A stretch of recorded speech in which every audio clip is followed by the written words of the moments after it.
Something tells me I better have a look at this other video. Alright, roll the intro.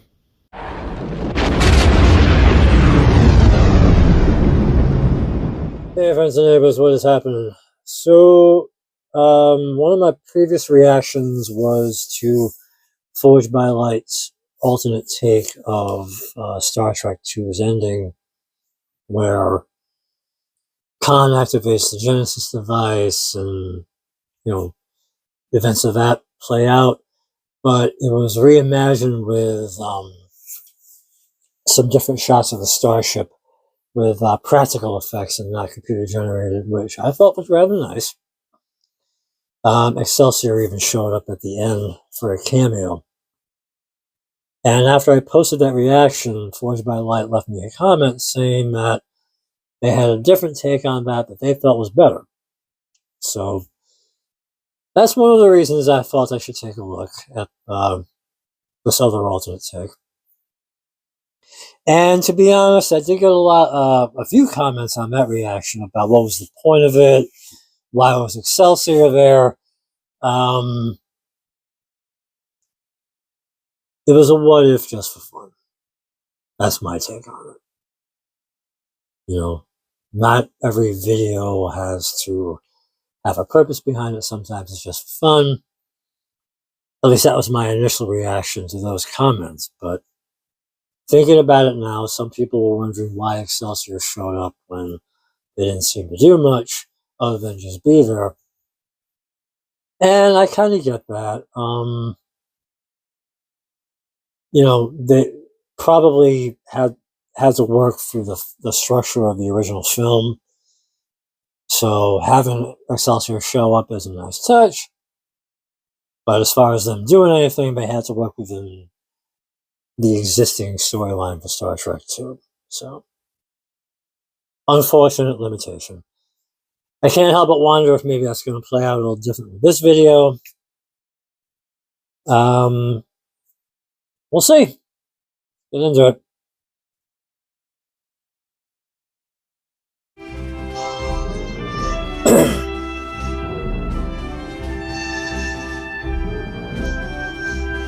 Okay, so yeah, again, a what if?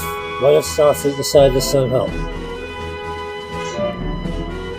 That's all it is.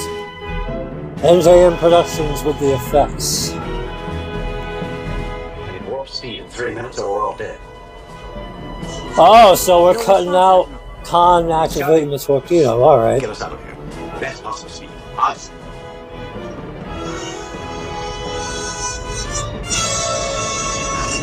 Again, very nice shots. I'm guessing these are models, that are being used. Store-bought models? I don't know. They look good. Yeah. See, like I said, I'm a big fan of the original refit Enterprise. Kirk's Enterprise. Nice little plasma trail there. Are you out of your fucking mind? No human can tolerate the radiation that's in there. As you are so fond of observing, Doctor, I am not human. You're not going in there. Love the chemistry of the actors. Perhaps you're right. What is Mr. Scott's condition? Well, I don't think that he... I'm sorry, Doctor, I have no time to discuss this logically.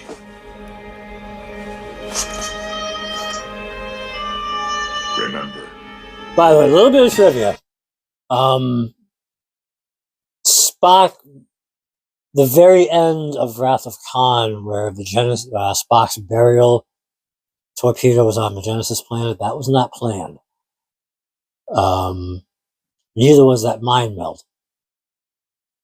How they got Leonard Nimoy to do this movie in the first place was that he was going to be given a great death scene, because at the time he was tired of Spock. He didn't want anything to do with Star Trek. But, by Leonard Nimoy's own admission, the process for filming the first movie really, he had enough of it. But filming for part 2 was so far different, the process, for part 1, Nimoy started enjoying himself again. He started to love the character again, and he was regretting back, in the situation where he had to back out of it. So they left a bit of a sequel hook with that mind meld, and of course that led to part 3, and then the rest is history. So on to this.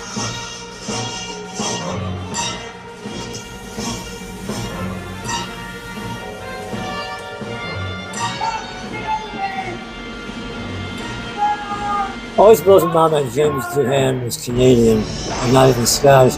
Oh, that chef's kiss. I'm sorry. I love that. Time for my mark. 2 minutes, 10 seconds. Enter room. The late, great James Horn with the music.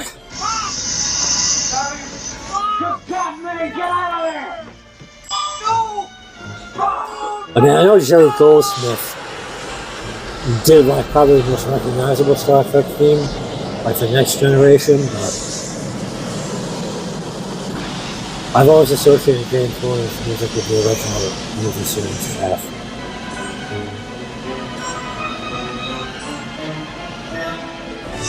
Gotta hit the reset button, Spock.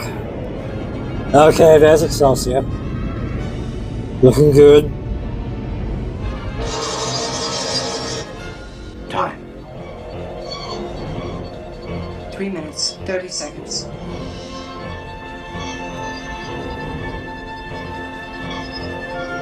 Distance from Rowan. 4,000 kilometers. Not gonna make it, are we? How many times have I seen this movie? I'm still hooked by it. Just watching it. There it is. There he is. No, you can't get away Chewing the hell out of the scenery with relish. from hell's heart. I stab at thee. For hate's sake, I spit. I love the blur effect on the view screen because the nebula messes with the visuals for the starships. Stand by transwarp drive. Ah, okay. Transwarp at your command, sir. Alright. Sir, the major back I see where you're going with this, Shannon. Alright.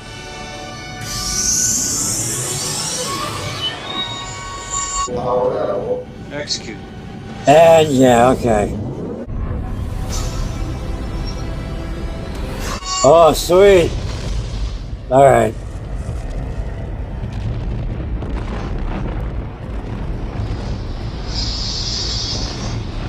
Oh, nice. Alright. Yeah. Very cool warp effect, I thought. But that was one thing I noticed on the original version of this. Enterprise warps out of range of the Genesis shockwave, for lack of a better description to call it. Excelsior doesn't. We don't see Excelsior get away, which led me to believe that Excelsior bites it, But now we actually see Excelsior, get out of there. All right. A little bit of an alternate take. Can't complain about that.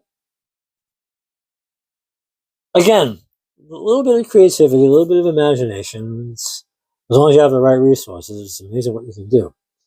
But it's going to do it for this. Leave me a comment. Let me know what you thought. Like, comment, share, hype, subscribe, whatever.